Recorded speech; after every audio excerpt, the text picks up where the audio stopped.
রায়গঞ্জ। ২১-এর নির্বাচনে রায়গঞ্জ কেন্দ্র থেকে জয় পান বিজেপি প্রার্থী কৃষ্ণ কল্যাণী। পরে তিনি তৃণমূল কংগ্রেসে যোগ দেন।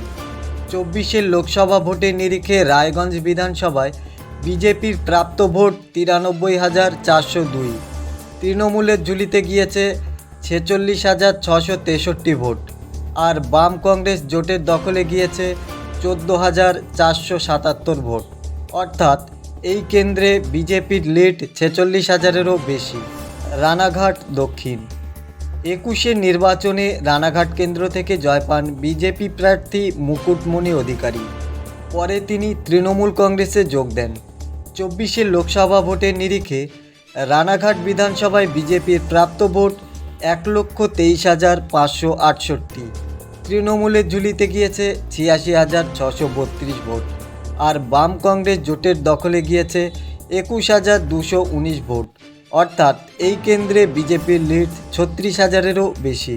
বাগদা। ২১-এর নির্বাচনে বাগদা কেন্দ্র থেকে জয় পান বিজেপি প্রার্থী বিশ্বজিৎ দাস।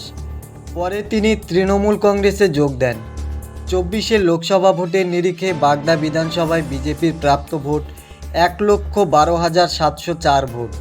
তৃণমূলের ঝুলিতে গিয়েছে ৯২,০৯০ ভোট, আর আইএসএফের দখলে গিয়েছে ১,৮১১ ভোট। অর্থাৎ এই কেন্দ্রে বিজেপির লিড ২০,০০০-এরও বেশি।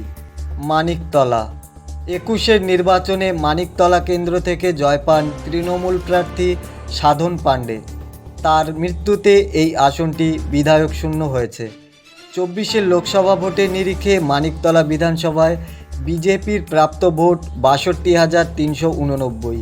তৃণমূলের ঝুলিতে গিয়েছে ৬৬,৯৬৪ ভোট, আর বাম কংগ্রেস জোটের দখলে গিয়েছে ৯,৪২১ ভোট।